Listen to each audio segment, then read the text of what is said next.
What if your aching joints is not solely about wear and tear or about aging, but it actually starts from your gut? Yes, the microbiome in your gut, whether it's osteoarthritis or a degenerative joint disease, which we usually say as a wear and tear joint disease, and even rheumatoid arthritis, which is part of the autoimmune disease, can be prevented or can be alleviated in terms of the pain by the microbiome. And stay on to the last segment of the video, because we're going to, number one, explore what are the different types of joint pains, inflammatory versus non-inflammatory. Turns out to be all inflammatory. Second, we are going to talk about the role of the microbiome and which microbacteria and which specific bacteria has been tapped now for the treatment or alleviation of the pain, especially rheumatoid arthritis. We're going to talk about how stress can affect the microbiome, how diet can affect microbiome, how common medication, which paradoxically is being used for pain control, such as NSAID, and ironically also the antacids for the alleviation of acid symptoms associated with NSAIDs, and how meditation can help correlated or connected to the joint disease and microbiome. The prevalence of joint disease or degenerative joint disease is about 600 million worldwide. That's a lot of joint pains. Your option would be to treat yourself with Tylenol or NSAIDs, which are ibuprofen or naproxen, which unfortunately it can predispose you to have gastric ulcer or duodenal ulcer that can lead you to bleeding. You can also opt for therapy, which usually is very temporary, or you can opt for surgery, which most people dread. To prevent would be giving steroid injection in the joint that rich plasma.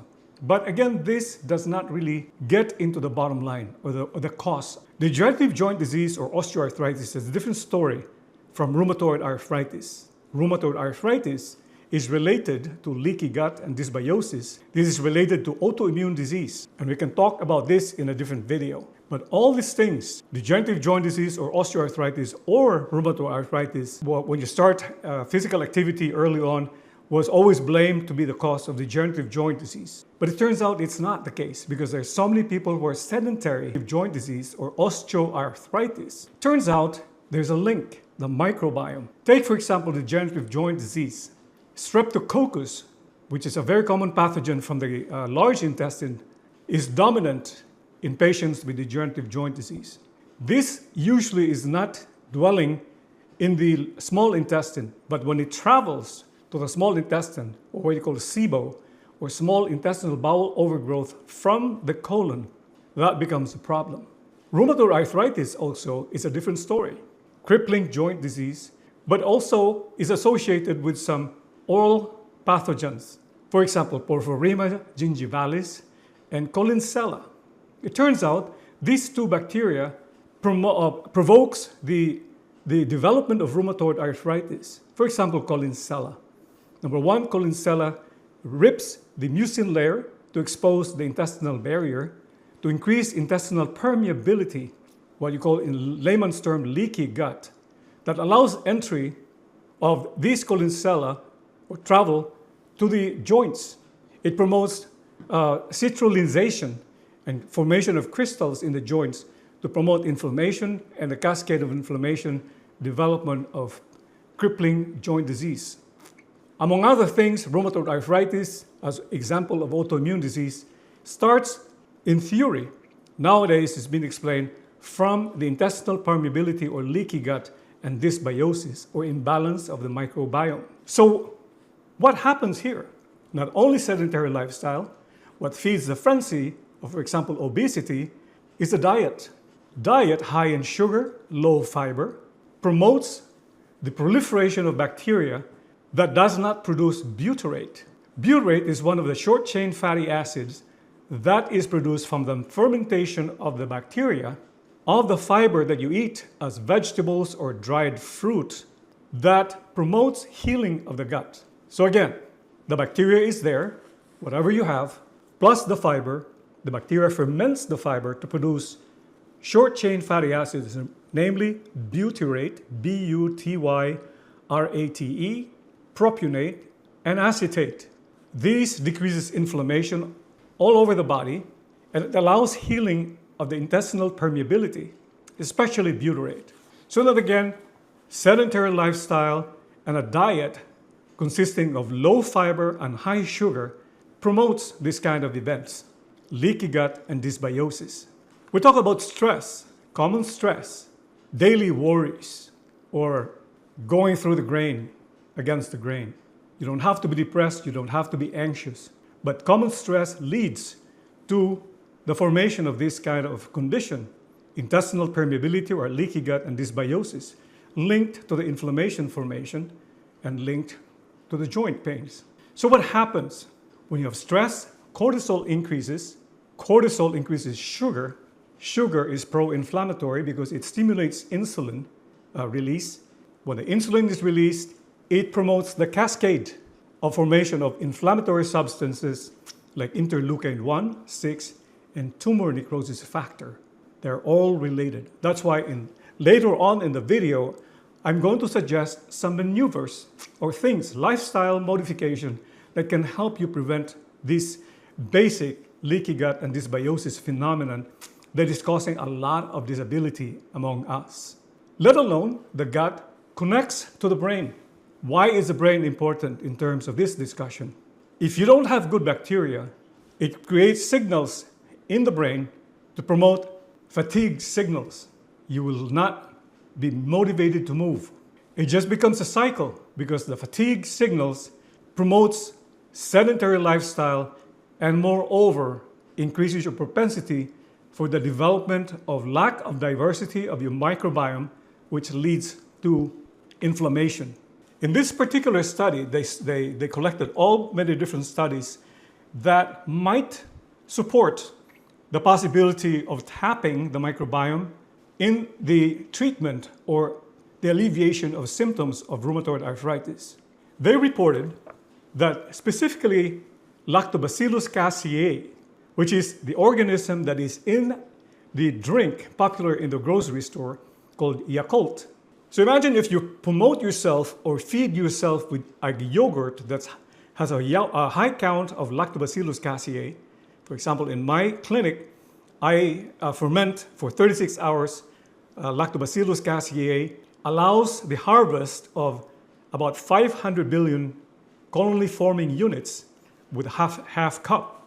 Now in my clinic, I have a project that is coming up in summer that we're going to do bacterial counts of these, the yogurt that we're making, the super yogurt that we're making.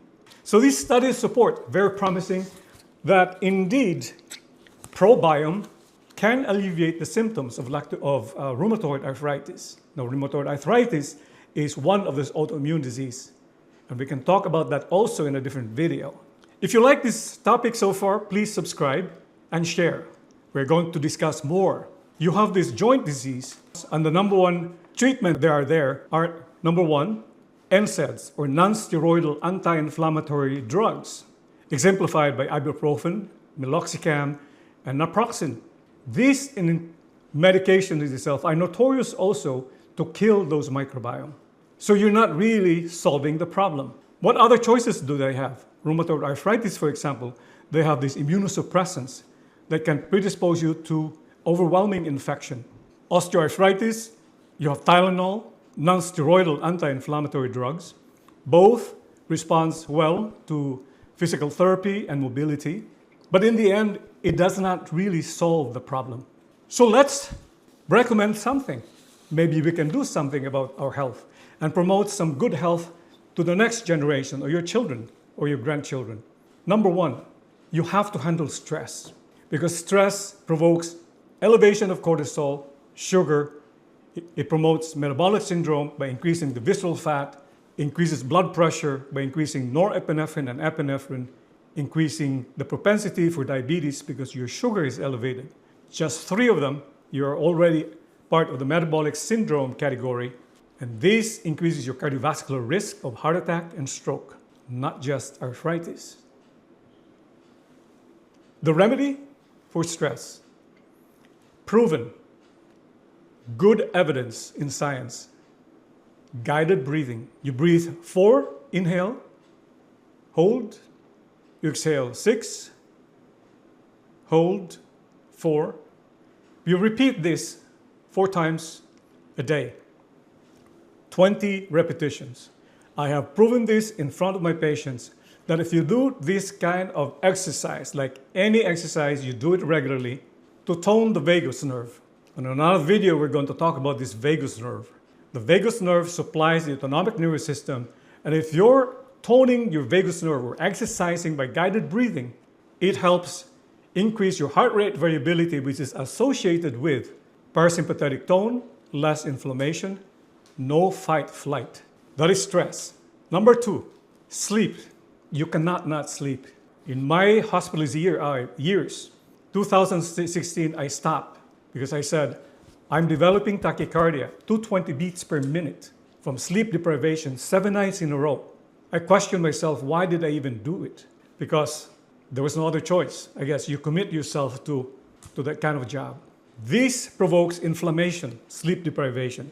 And we can talk about the different symptom presentation. It can cause some mental breakdown, depression, and even delusions, and sometimes psychotic breakdowns. Thank goodness I didn't have it. Sleep deprivation provokes also inflammation, cortisol, metabolic syndrome, mood disorder, and many more. These can also be healed by guided breathing, by switching the sympathetic tone to parasympathetic tone. Correlated to that will be diet, fiber. The bacteria needs your fiber. It's not you needing the fiber, it's the bacteria to ferment and produce short-chain fatty acids, butyrate, acetate, and propionate. Activity, mobility. This affects the diversity of your microbiome. So lifestyle really helps to prevent joint disease. And even if you have joint disease, it's not too late. You don't have to maintain yourself with these medications that are detrimental to your health as well, which does not really get into the bottom line. Lastly, you have to replace the microbiome, either supplementation with capsules, but there's a better alternative. You can make your own yogurt with a high bacterial count that I can teach you. Drop a comment, we will email you the link and teach you how to do it. Let's discuss. Don't forget to subscribe and share. This is Dr. Inad from Cadence Medical Clinic, continuing with our series on medicine and faith. Let's talk about renewing the temple of the Holy Spirit, our own body, renewing our soul, our mind and body. Thank you very much.